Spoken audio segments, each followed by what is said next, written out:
chamber. Our sponsor today is Youth First Reconstruction, along with Cumulus, and we're going to hear a little bit more from them later. First, we do have folks joining us on Zoom. Reve, how many people have we got today? A few people. When we go around and introduce ourselves, we'll ask you to unmute yourself. Eight. So if you want to introduce yourself when we do that part, unmute yourself to do so. But until then, we ask you to stay muted. And if you have any questions, you can put them in the chat. And also, don't record anything without permission of the presenter. So let's go ahead and start with introductions. Shannon, you want to start? Oh, Shannon Hawk, AT Government Strategies. Reve Brown, Chamber Staff. Steve Tubbett, Youth First Reconstruction. Liz Duncan, Youth First Reconstruction. Julie Allen, retired for Barry Dunn State Government. Ron Fitzwater with Missouri Pharmacy Association, Mayor Jefferson Facility. Bob's Frizzly, from Higher Educational Enforcement Zone. Blake Potts, Septagon Construction. Deanna Clark. Frank Pricey, Evening Rotary. And Watchers of Fort Yarden, Columbia, Missouri. Ian Trowbridge, Corporate Demo. Good morning, Michelle Weaver, Cumulus Media. Dan Basel, on Lumber Sloan here. Good morning, Katrina Tinnen, Central Bank. Steve Saltwell, Cactus City United Government. Elijah Pittman, Jefferson City Animal Hospital. Derek Thomas, Capital City United for Good Government. Jessica Mejia, Elite Technology Solutions Group. Good morning, Gay Saget, Ameren, Missouri, Chair of the Chamber Board. Joan Wilkes, Central Bank, and YP Professional Development Co-Chair for 2024. Dave Griffith, State Rep. Mike Bernskoetter, Arts Pest Control. Mike Lester. Well, why not? It is the chamber. You got to promote your business when you can. Mike Lester, City Council Board 2. Sherry Doctorian for law firm Armstrong Teasdale, also registered lobbyist for the City of Jefferson. I'm Cameron Gerber with the News Tribune. Angie Plankett, Prolific Exteriors. Amy Hughes, Remax Jefferson. Trudy Councilwoman, Ward 3, and State Park Community College. Darcy Grace, Capital City College. Curtis Goodwin, the Architect's Line. Good morning, everyone. Julius King, Attorney at Law, King Legal Consultant. Good morning, Gary Plummer with the Chamber. Good morning, Joyce Madden, News Tribune. Leslie Commission, Business Bureau. Brent Trowbridge with Jefferson. Shannon Emler with Eisner Concrete. Rebecca Butler with ARC Physical Therapy under lead permission from the PTA there. John Long, Sheriff Farm Bureau. Gage Glass, Scotty Hill, Foster Care Ministry. Molly Bryan, the City of Jefferson. Brian Bowman, City of Jefferson. Okay. Anybody online wants to unmute and introduce yourself? Oh, Lori, yeah. Lori Pitts, Chamber. Okay, now, online. Paula Bin, Employment Solutions and the Workforce Coalition. Good morning, Stu Murphy, retired. Hello, Doug Cruz with Clarkston Nelson out of Jeff City. Jolynn Turley with State Fair Community College. Tyler Schwartz, Conservation Federation of Missouri.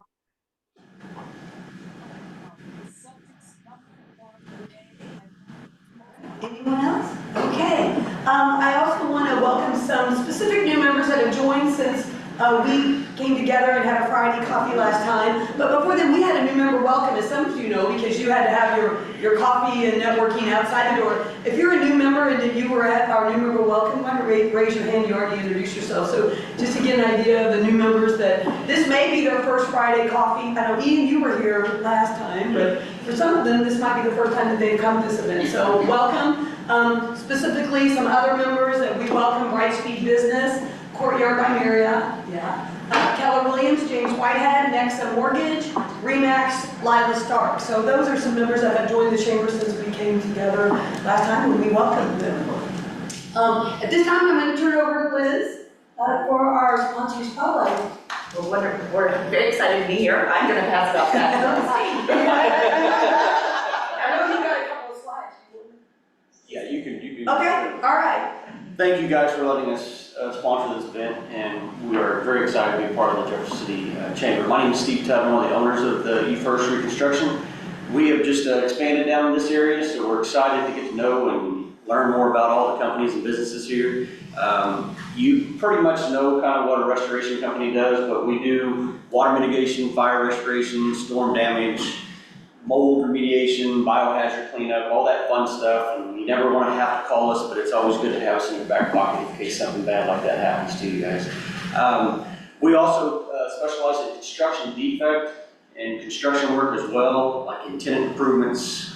They were talking about renovating this, they did this, we do that kind of work as well. We are a general, or Class A general contractor. If you guys don't know what that means, we can build a building from the ground up, commercial building. You don't want us doing that, but the reason we have that license is because we do construction defect and we have to know how buildings are put together. So when we tear it apart, we know how to put it together the correct way. So, like I said, we are very excited to have you guys here. We are statewide, Missouri-wide. We cover all the areas in Missouri. This is one of the newer areas. We cover Columbia, Jeff City, and Ozarks. But we do have one in Kansas City where our hub is. We are part of an affiliate. It's called Restoration Affiliates. What that is that a lot of companies like our size team up so we can compete against the big nationwide companies. So if you guys have anything down south, or any other state, I can call one of my affiliates and get you taken care of if you have anything in your portfolio that needs taken care of out of state. So we can pretty much cover throughout the United States as well. But. Okay, anybody have any questions? All right, we're gonna go ahead and do our drawing, and Lori has brought a little packet up here. So if you guys want to stand up here so I can get your photo, and you thought you were gonna get out of the photo. Yes, I'm mom, so photos happen. Come on up, you gotta be in the photo too. It helps with my caption. So, you can go ahead and draw. Come on. I'll let you draw since you said. Sherry. That's right. Yeah.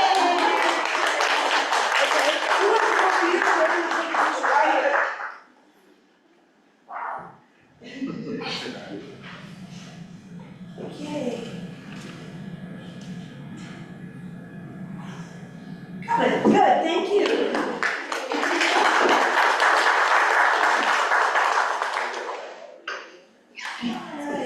Thank you again for sponsoring, and a relatively new member too, so you guys have just got right involved, and we appreciate that. I'm going to let Rochelle speak a little bit because this is a co-sponsor. We partner with Cumulus to present this sponsorship, so. Yes, in addition to this, what you're receiving here today with the chamber, you and I will meet, we'll craft a 30-second radio ad, and we can run one of our 7 radio stations. Between those stations, we talk to close to 200,000 people each week. We also have all the digital products that all the other media companies do. But I look forward to meeting with you guys, and it's just another added bonus that you get for this wonderful sponsorship with the chamber. Thank you. All right, some quick announcements, other networking opportunities that the chamber has coming up. Next week is Chamber Connections. It's always on the 3rd Thursday at a different chamber member restaurant or bar. It is at Bar Whiskey, which is in downtown Jefferson City, and our co-sponsors, Central Bank and the Central Trust Company. So that's from 4 to 5:30. Networking, different than this, bring your business cards, and enjoy appetizers, and there's a cash bar there. So that's always on the 3rd Thursday from 4 to 5:30.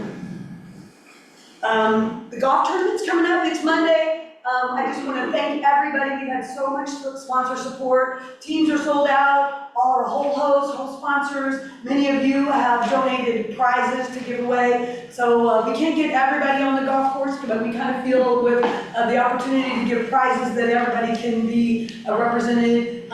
If you're in the room, I've got a flyer on the table, but if I look around the room, you can raise your hand if you're a sponsor or a whole host or playing. I really appreciate that opportunity that you've given us to present a wonderful golf tournament, because it's the sponsor support that helps us with these events. So it is Monday at Meadow Lake, beautiful course, glad to work with them. It's going to be a great opportunity. Save the date, another event that's coming up, September 6th is our social, it's our annual gala award ceremony, and that is going to be at Canterbury Hill Winery. It's outside on the patio. It's a wonderful opportunity to come together and recognize some of our community leaders And we have a fun theme, and we have a wonderful committee that is working on that now. If you would like to join the committee, we've only had one meeting, so you can get right in there and help us plan that event. Anybody in leadership Jefferson City in this class? Okay, the battle, when I usually say that, there's usually somebody. The Battle of the Brews is set for August 24th. That is the fundraiser that the leadership class does. They've got some wonderful charities that they do that. It is just that, it's a Battle of the Brews. It's going to be at, is it the fairgrounds, Gary? Yes. Okay, yeah, so, yeah. Another event, Gary, do you want to speak to this, the Juneteenth event? Yeah, we started a Minority Business Council a couple of years ago. It was chaired by Lauren Carter at SBDC at Lincoln University. And we've grown to over 100 members in that organization as an affiliate of the chamber. And we're very proud, along with our Forward Jefferson City Foundation, to be a major sponsor of Juneteenth, which is tomorrow, from about 10 to 5 at Community Park. Lots of excitement and fun things to do. And stop by the Minority Business Council booth, register with a $100 bill. That's worth the trip right there, right? Love to see you out there at Community Park tomorrow. Thanks, Gary. Okay, and then I want to call on Molly to come up and give us just a brief update on this city. Yeah, well, it's great. Good morning, everybody. My name's Molly Bryant. I'm the Public Information Coordinator with the City of Jefferson. We're lucky to have some great leaders here in the community and two leaders with our city here that probably can speak on this much more intelligently than I can because I started in February. But I just want to give you a quick kind of rundown of some of the major projects we have going on with the city. And I'll take you on a tour down Capitol Avenue. So we'll start down at NSP. The city's been working on cleaning up that site. We have the Saddle Tree Factory that came down. That was the building closest to the river on that site. So that's been demolished. We backfilled Pilot 3 to that site, and actually yesterday it was hydro seeded. And so it's going to be a nice green slope. If you go to the end of Lafayette to that cul-de-sac, you can see a great view of the river and really opened up the view of the train tracks. So I've only lived here for 2 years, and I think it's amazing to see some action going on at that site. So I can only imagine what it's like for people that are lifelong Jeff City residents. Coming down a little bit further to Capitol Avenue, East Capitol Avenue, the Busher properties, we have an RFP that's going to get voted on Monday at our city council meeting for those properties.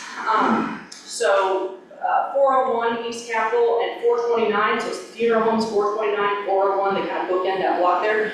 We're actually taking appointments for interior viewings. If anybody would like to see those before the RFP, it's for licensed contractors, engineers, and architects to be able to look through. So if you know any developers, people with interest, please reach out to the city.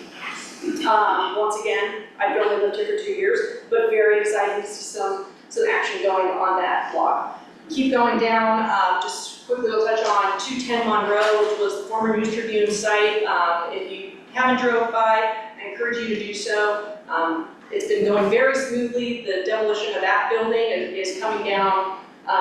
They are going to be done July 21st, and that's with everything. So we'll have it seeded and strawed and a nice clean slate, and that is the site of our future parking garage project and conference center project in the future. And so once again, I've only lived here for 2 years, but also very excited to see progress happening on that. So that's my really brief. I would like to turn to the mayor if he has anything to add for my very quick layman's term update. Well, Molly did a great job. There is a lot going on in the city, a lot because of the people in this room that have been very supportive. And I thank our legislative, Senator Bernskoetter and Representative Griffith, Representative Beat, who's not here, who have been very supportive in looking at some projects for our city. And when we hit the ground last April of 23, we come in saying that we were going to take an aggressive look at doing some exciting things for our community. I think Molly just touched on 3 very important ones. You've got 2 council members here that have been integral in that discussion. I know the chamber has been very focused on housing, and we are focused on housing. We understand this community can't get to where we want it to be without having the appropriate staffing. And I thank the chamber for the work on the talent project, trying to attract people to the community. We need more Mollys to move into Jefferson City with their families. But also, when we attract them to town, we've got to have a place to put them. So we're very aggressively working on that, and I appreciate, again, the partnership with the Chamber, the partnership with Lincoln, the county, the state of Missouri, and all of our other partners helping make this a great city. We are focused on doing what we can as city government, and then getting out of the way and letting private development, private organizations do what you do best, which is build cities. So we will help set the platform, and we'll try to get out of the way and let you do what you do. Thank you very much, and again, Molly, great job, thanks. Thank you. All right, anybody have any questions before we move on to our program? Okay. Gary, I'm gonna let you, do you want to come up and do the introduction, or? I can do it, right. Okay, I'll let you start there. How many members of the Government Relations Committee are with us today? Raise your hand. Oh, we got a good turnout today from that group. I didn't hear anybody introduce themselves on Zoom, who's on GRC, but that group meets on a monthly basis, typically the first Friday of each month at 11 a.m. It's chaired by Logan Grass from Grass Real Estate. And one of the people we really rely on a lot is Shannon Hawk, who's going to be our moderator this morning, as she introduced herself earlier, being with Armstrong Teasdale Government Strategies. And she's really a great resource and an asset for GRC and the Chamber. Shannon, thanks for stepping in as our moderator this morning. Thank you for having me today. And thank you for so many people being interested in our state government, and hopefully we'll get you involved in the process. We need all the help we can get. Thank you, Senator Bernskoetter and Representative Griffith, for being here today. I appreciate you taking your time to answer some of our questions and tell us a little bit about the most recent legislative session. For those of you that don't know, although I assume most of you do, Senator Bernskoetter served 8 years in the House of Representatives, and now he's in his second term in the Missouri Senate. He currently chairs the General Laws Committee, and there's also another committee, the Select Committee on the Protection of Missouri Assets and Foreign Adversaries. It's become a very important committee. Representative Griffith is finishing his 6th year, correct, in the Missouri House and has 1 more term to go, so he has an election this November, right? Yeah, vote. Yeah. Right. He chairs the House Veterans Committee, and I know that you're very passionate about that committee, and we thank you for the work that you do on that. He also serves as the vice chair of the Rules Administrative Oversight Committee. So we want to first just welcome them, so thank you all.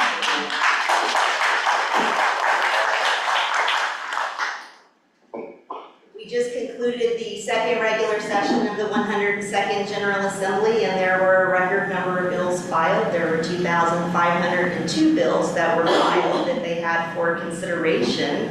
There were also 161 constitutional amendments that they had before them.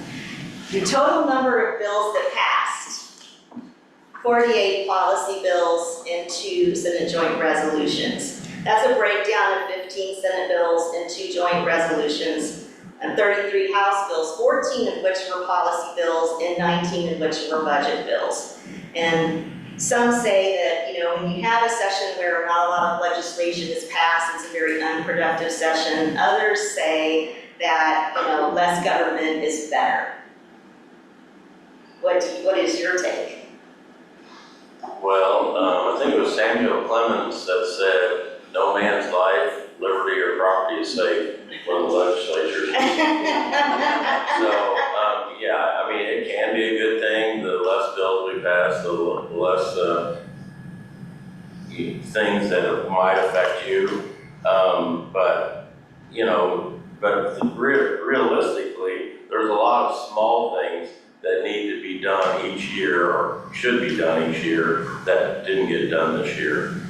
For example, I had a paint recycling bill that nobody was really opposed to, and it never got any time on the, well, actually it did get time on the floor, but it was one of those things where your bill's not gonna have any floor time, if my bill's not gonna have any floor time. I'm sure everybody's heard all about the filibustering that went on, and that's kind of what happened this year was, there's a lot of, I think part of that is, part part of it, I think, is term limits. You know, we had several guys that were term limiting out, and they're running for higher office, so they wanted to get noticed in the newspapers by Julie and on radio and TV and social media. They're trying to get hits on social media, and so they were taking a lot of time. And I think another part of it too, to me, is so I don't know how many of y'all are familiar with lobbyist gifts. When I first got there, lobbyists could take us out to dinner, and you know, like on a Tuesday evening, Shannon would say, "Hey, you want to go out to dinner with me?" She'd grab 4 Republicans and 4 Democrats, and we all go out to dinner and kind of get to know each other as people, you know, outside of the building. And that doesn't happen anymore. And I think that's a big part of the breakdown in communications, is not, you know, people don't have an incentive to go out and get to know anybody because, you know, somebody like Shannon can't take us out to dinner. And so everybody just goes their own way at the end of the day. So I think that's a big part of the breakdown over there.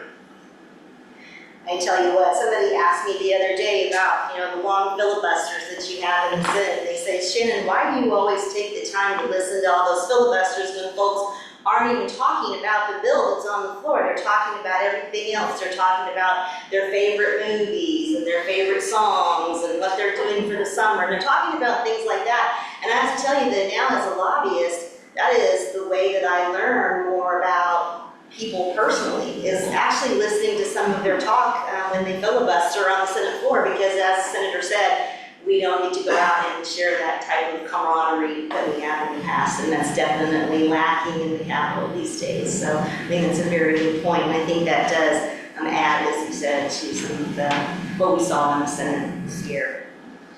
Any comments from you, Representative? Yeah, I think that as a comparison, my first year that I was in the House, we passed 126 bills. So you look at what we did then, or what we did this time, and I kind of agree that 50 bills, I mean, I think that's it's a low number compared to what we've done in the past. I can't speak for the Senator, but myself, I'm for less government. I think that we can pass too many bills that we can.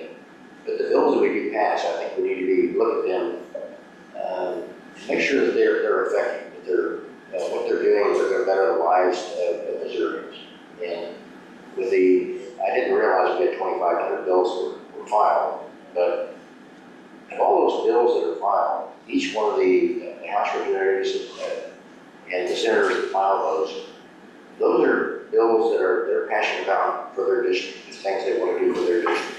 And I try to be very respectful of that, so that we look at it through their lens as to why that's important for me.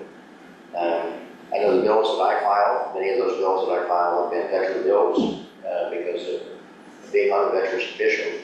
I can see firsthand some of the needs that we've got for the veteran community. But I also, in talking with my fellow veterans from the American Legion, the VFW, AMVETS, and DAV, and see what their real life situations are, and what they're going through, and what legislation and statute can do to better their lives. And so I think that we get frustrated sometimes when our bill doesn't even get a hearing, when the speaker decides which bills are going to be heard and not heard. One thing that we've got on the House side, and Mike knows this very well from being there for 8 years, one thing that we've got is we've got the PQ, previous question. Yes. So we have debate that goes on, and the debate's limited to 15 minutes. And so after you debate for 15 minutes, you use your time up, then they gavel you down, and you sit down. And the floor leader can decide that if this conversation is going circular, if we keep going on and on, the same thing's being said, and all we're doing is just wasting time. That's probably not a good term, wasting time, but wasting time. Then I think that we can take all previous questions and we vote. And if you pay attention and you come to the House and you watch the sausage being made, can see is that as we get towards the end of session, the other side of the aisle is trying to get their words in, and the speaker and the orator are trying to move things along, and so the debate is limited to where generally it's one side, the Republican will talk for a while, and the Democrat will talk for a while, and then the previous questions call, so we vote and we move on. So I know that my freshman year, we got towards the end of the session, we were in about the middle of April, and a senior was sitting right behind me, and he said, "Now's when all the work begins." And I said, "What do you mean?" He said, "Now's when we'll really start debating bills and all that." I looked at him, I said, "We've been here since January. Why can't we look at things in January and start doing all this debate in January rather than wait until April and May?"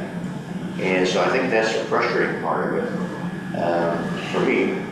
But the longer that I'm there, the more I understand as to why that is. And I think we need to be very cautious in what we do talk about at the time that we have. So the number of bills, for some, it may be disappointing, and for others, they think it's good government not to do that. But I do think the bills that we did pass are meaningful bills. I think that's kind of what we're tasked with doing. I think we'll probably see a little bit of that slow start in January next year because we are starting holding General Assembly, the 103rd General Assembly, and so session typically starts a little bit slower on those years because they've got to form committees, they've got to review their rules and approve those. So those types of things have, those administrative type things like all have to get done before things really get started. So I do understand your frustration because we're there for 4.5 months and we're there to work. That's our opinion, right? So Jefferson City and the Cole County region really fared well in the budget this year for the 2025 fiscal year. And I thought perhaps we could talk just a little bit about that. $15 million for MSP, $10 million for the Jefferson City parking garage. I know you're both very happy. 3.2% increase for our state employees, 3% core increase for our state universities. Lincoln University did very well this year. $10 million for their Health Sciences and Crisis Center, which is a partnership between LU, the state, Cole County, and Jefferson City, and will house the nursing program, security sciences, and can be mobilized into an emergency operations center in the event of a disaster. $150,000 for LU's extension program, $1 million for LU's Hemp Institute, and LU also received full state funding for the land grant, which allows them to draw down federal money. And that's something that over the years really wasn't funded adequately, and I think in the last couple of years they've started to fully fund that land grant, so it's really important that they get that.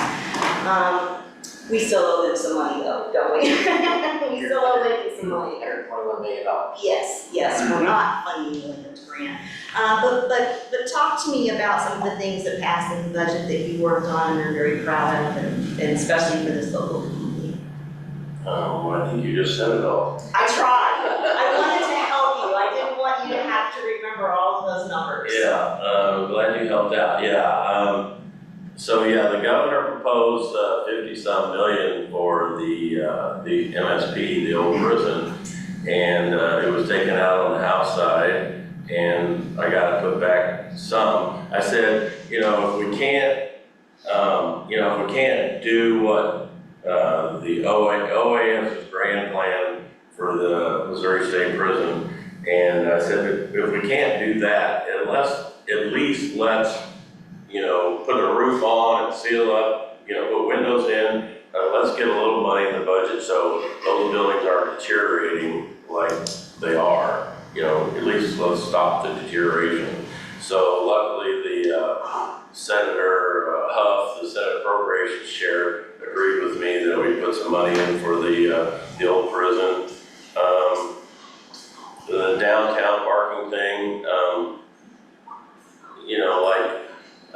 there was a lot, I don't know about a lot, I think it was more just a few people were saying that their constituents can't find a place to park when they come visit their legislators.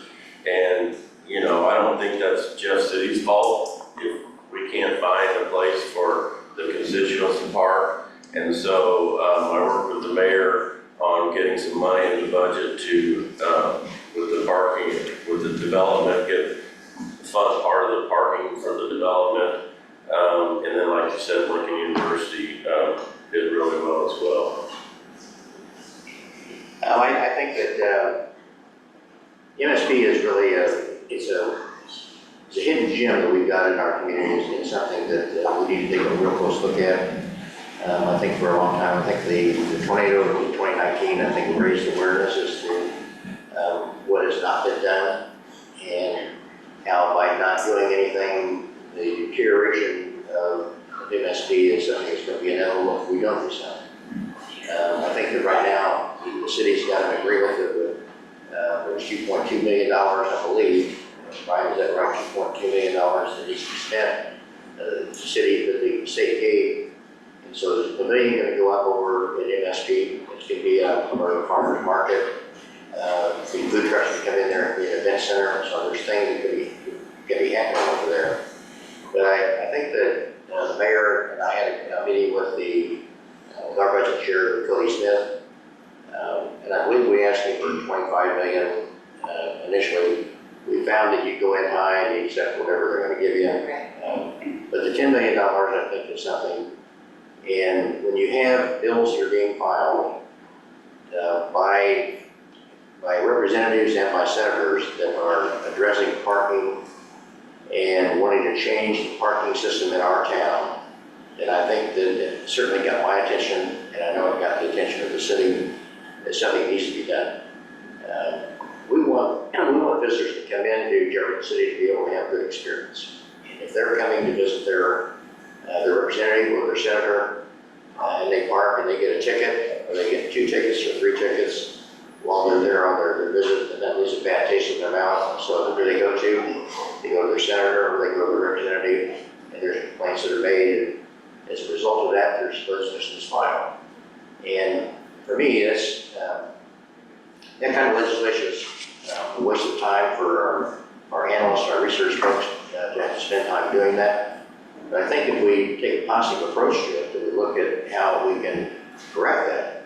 And with the master plan we have for the Capitol complex, there's going to be additional parking that's going to go in. There will be public parking there. That's a few years down the road before that's going to be implemented. But I think with the project with the conference center, it's a great opportunity for us to be able to have the state, and we house the state. We house our government. And so part of that, I believe the state has got some responsibility, and that we can put that $10 million to good use. I wish it was more, but I think it shows that the citizens of Jefferson City that the state realizes the investment that is being made. What our city does for our state government are a lot of things that a lot of my representatives don't know about. Our fire department, our EMS department, I mean, we take care of state government, but we're not compensated for it. So there's ways we can do that kind of in-run kind of way, but I think this is something, a good step in the right direction. I was really happy to see the state partner and give some money for the parking garage and trying to work with us on the parking issue, because we all know we have a parking issue and it's only exacerbated during the legislative session with all the people that come into town. So that, I think I'm really excited about the fact that they did that. Hopefully we can resolve that problem, because one of the things that we learned about as we've been working on the parking issue is Jefferson City only really controls about 30% of the parking downtown. I mean, so a lot of it's state parking or private parking, so there's really only so much that the city can do. So we have to explore all the potential avenues that we can. Talk to me just a little bit about some of the work that you did on legislation that you sponsored, some of the things that you worked on, and maybe some of the priorities that were out there that didn't pass that you were a little disappointed didn't pass. Okay.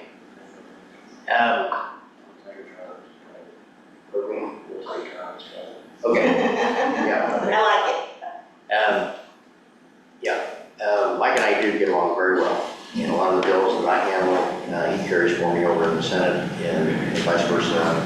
So I think having people that we know and we trust, I think is a real plus for us here in Jefferson City.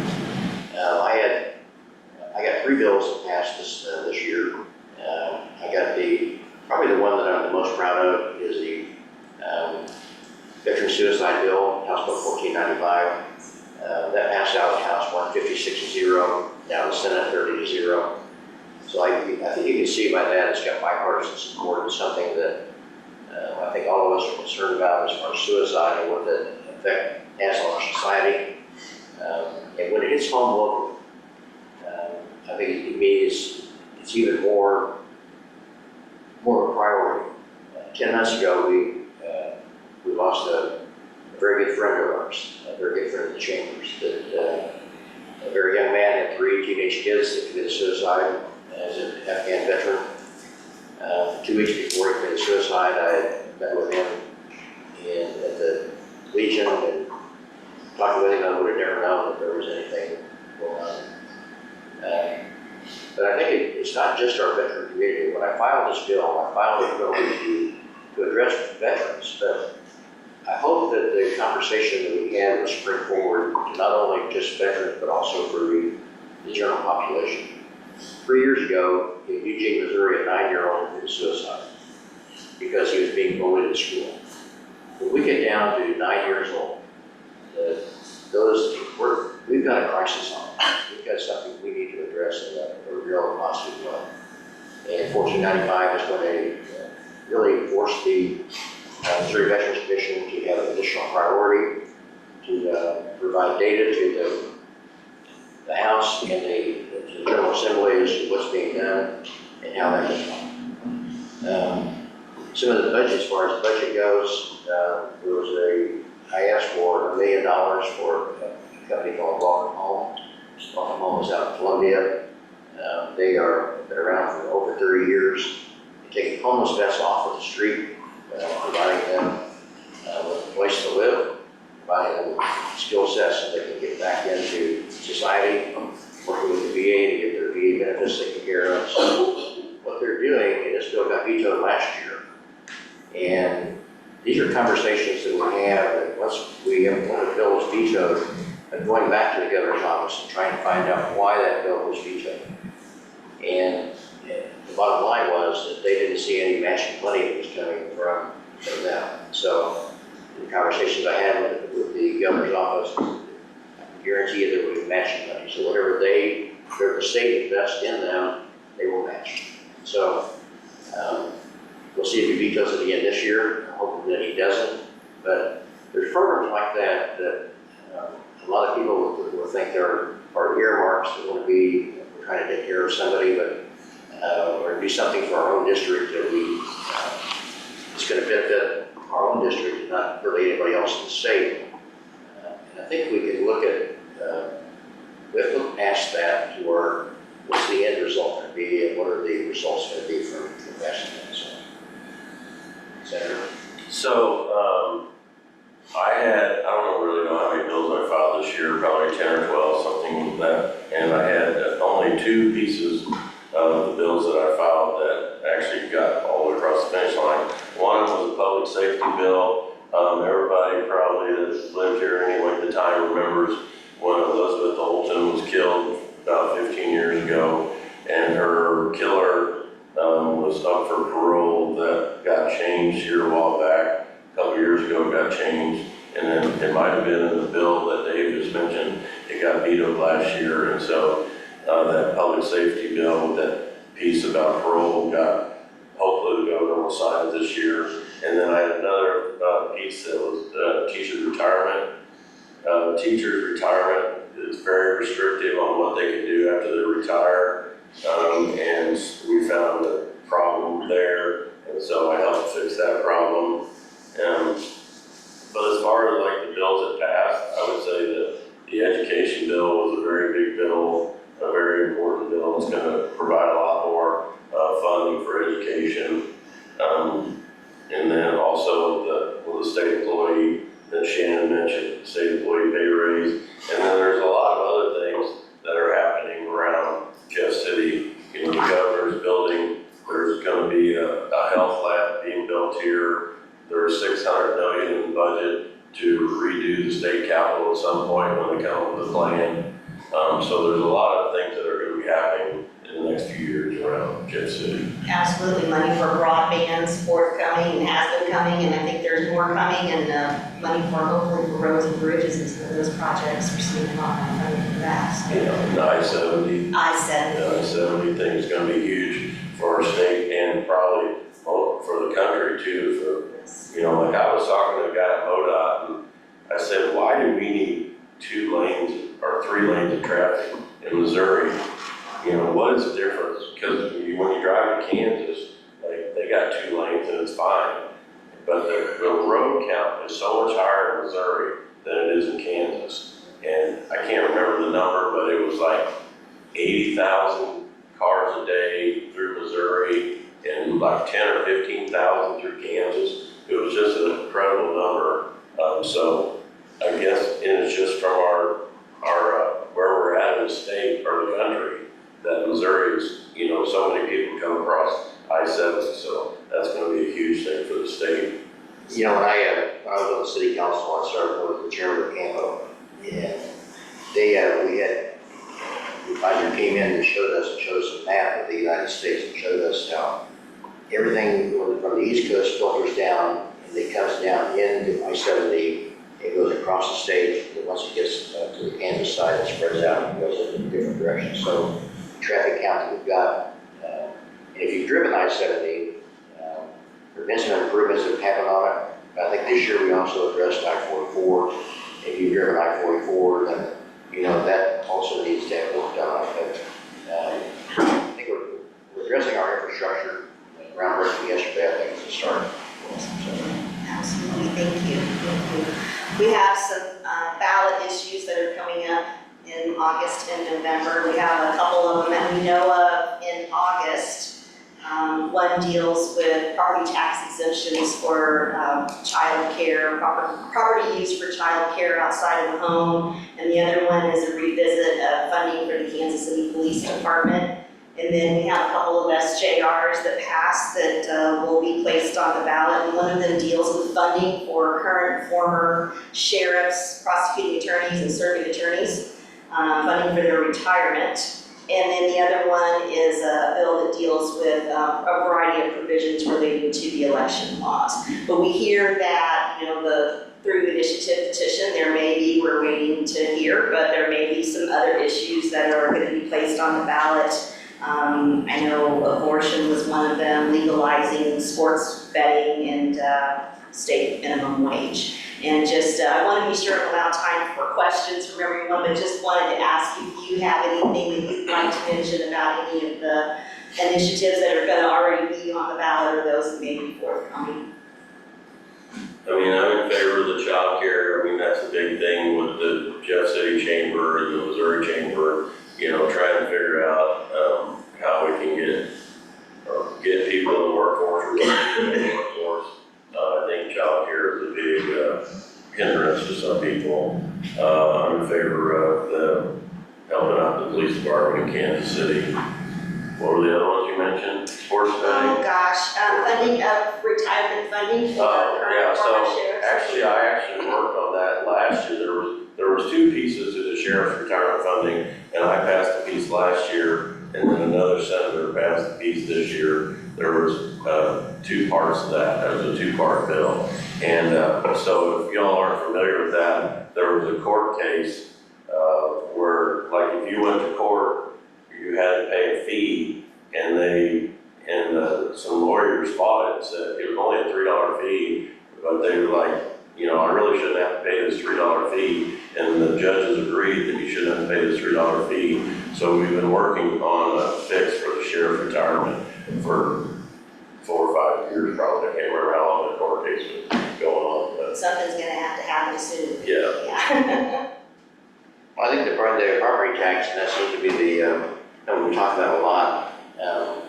I belong to Morning Rotary, and I have one of my Rotarians there every Wednesday when I go. He says, what are you doing about personal property tax? So it's something that's on everybody's mind. We have a lot of people that move into our state that come from states that don't have personal property tax, and so they can't understand why we have personal property tax. In trying to explain that, is sometimes like talking to a wall, that they already got their mind made up, and so they don't really want to hear. I think the personal property tax, the one that's on the ballot here, is good. I know for those of you that have got children and you're paying childcare, God bless you, because I'm telling you, I don't know really how you do it with what the cost of childcare is. So if we can find some ways that we can add some relief there, I'm for that. I'm also for the Kansas City thing. It's kind of interesting to me, the sports betting, who brought that initiative forward. It was the Royals, the Kansas City Chiefs, and the Cardinals, because they generate, and I think anytime we look at bills and why they are, I think we need to follow the money. And where that, it seems like, all of you living in Jefferson City, you know that in state government, always somewhere money is involved. But I think we can also look at the amount of revenue that we lost. The last Super Bowl we had with the Chiefs, I believe the number I read, and Mike can tell me wrong, but I think 170,000 people tried to bet in Missouri, tried to bet on the game, and they couldn't. But they can drive right across the state line in Kansas, and they can bet. And I don't have the numbers on it, you can check the numbers, but the amount of revenue that Kansas generated from sports betting was tremendous. Now, it seems to me like a lot of things we have that are on the ballot, with adult use marijuana, with sports betting, a lot of things we have, we're looking at vices that, are we going to use those to fund, is that really morally right to do? I think that's something that each one of us have got to answer on our own, but I think that some of the petitions that we have, I've definitely got some opinions on that. I was knocking doors, people would ask, and my response to them is that anytime we change our Constitution, it needs to be done in a very thoughtful way. Absolutely. And what we have is on the ballot here, things have been, many of these have been put forward out of the House and the Senate. Those have been vetted. Those have gone through committee. Those have gone through the House and the Senate. They've been voted on. The ones that are not, where you have to have together 450,000 signatures in order to put something on, that's not been vetted. It's being, many times, being paid for by outside interests. So I think we need to look at where the money is and where that's going to be and who that's going to affect when you make decisions. Do your homework. Do your homework and vote. Do your homework and vote. Well, thank you both very much. I think we're going to get ready to open it up for questions. I did have just a couple of questions that were sent in advance, and I think those were shared with you. We're going to get really super local here. Are either of you receiving updates on the tri-level and the Whitten Expressway? As a matter of fact, yeah. All right, what do you know? Well, I think that, and that's one good thing about it. MoDOT gets a bad rap a lot of times for what they do, but we always, when I was growing up, you'd have 5 workers standing around, one guy's working, everybody else is watching him. So I think they've gotten a bad rap over the years, but MoDOT's really got a hard job to do. But I think they're trying to be responsive. I think they're trying to be, I get weekly reports from this, what's going on, especially with what's going on 54, what they're going to be doing with the bridge. Those are things that are giving to me so that if my constituents call me, then I can kind of give them an update. Tri-level is going to be a project that's going to be, and for those of you that are old enough, who were around here when we first had, you went out to the mall and you saw the schematic of what the tri-level was going to look like. They were counting this as the best thing to come along since sliced bread. But there were also those people that were saying, you know, there's something wrong with this, and it's not going to work. It didn't take very long before they finally made some corrections. They closed some lanes down, they did some things. But it's a project that's going to be a while before it happens. I'm thinking it's probably going to be at least 5 years.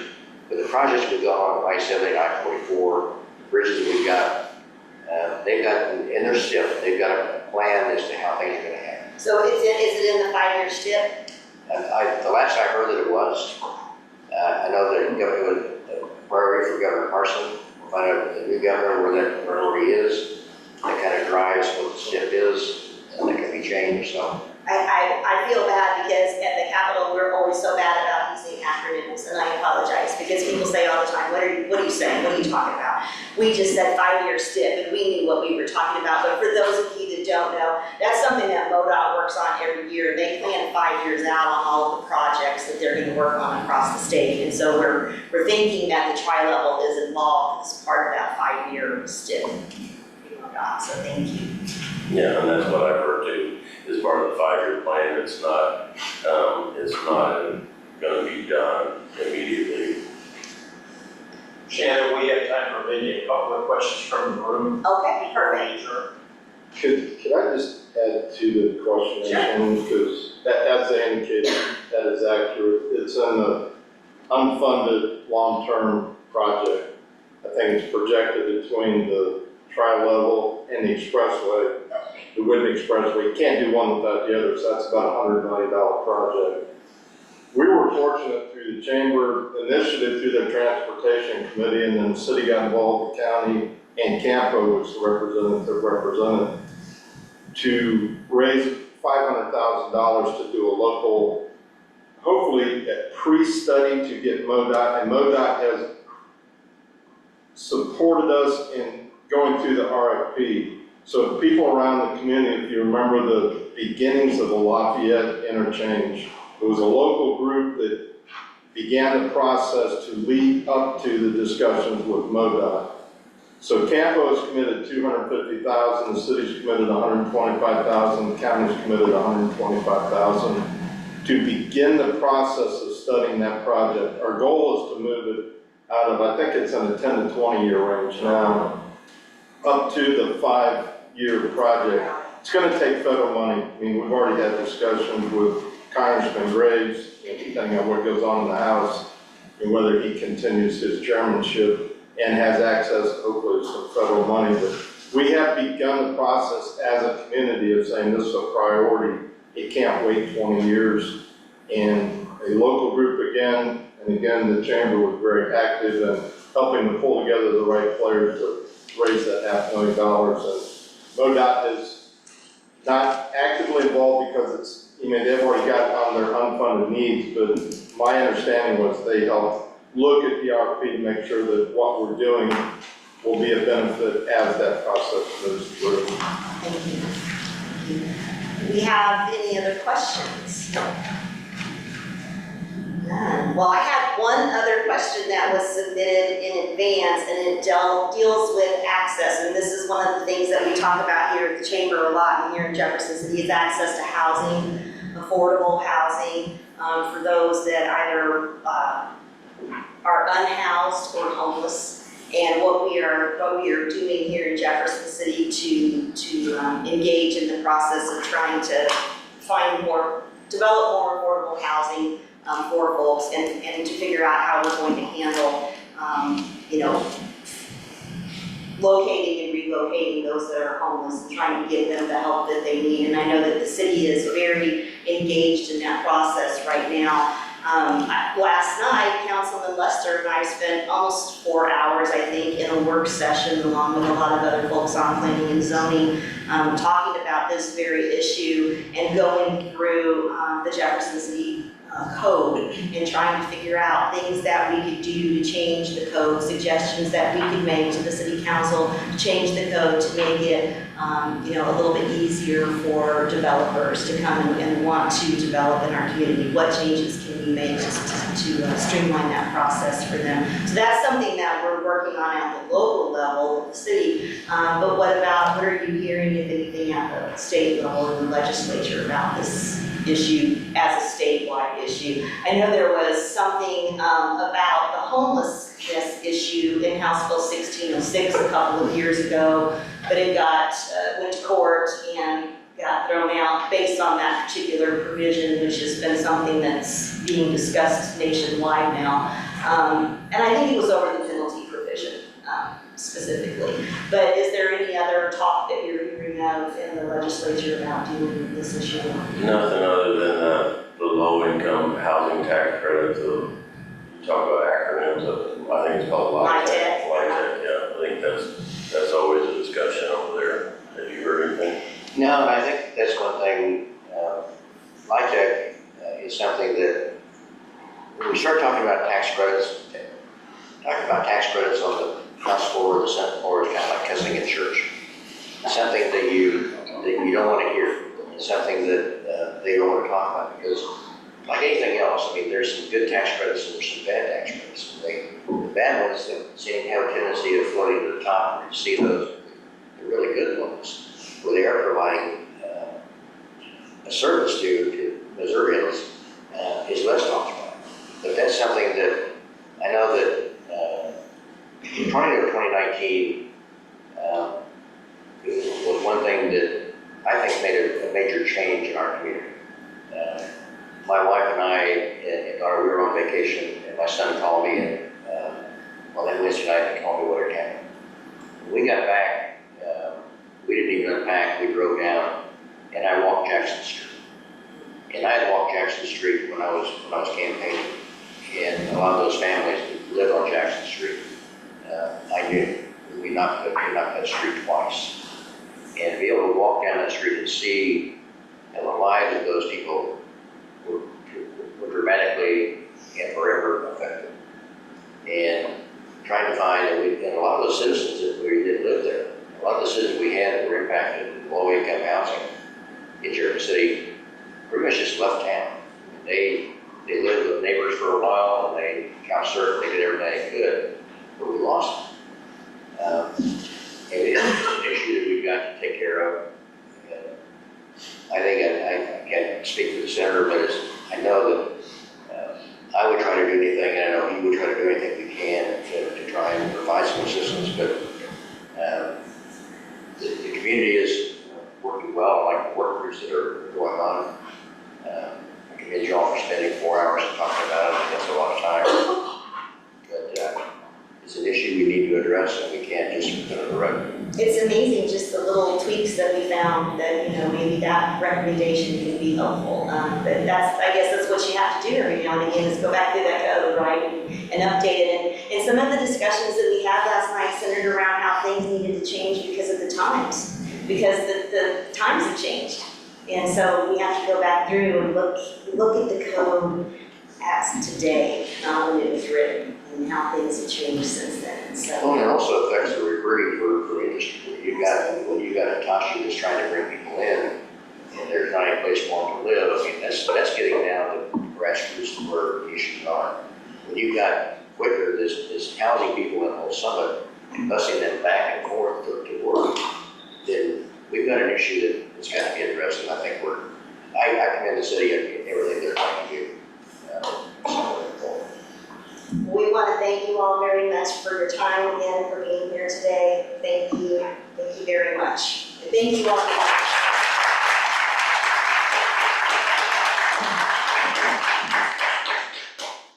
That'll wrap it up. It was great program. Thank you. Everybody did a wonderful job. We do have Friday coffee in July, so it's July 12th, and then come we'll see you. So thanks for being here.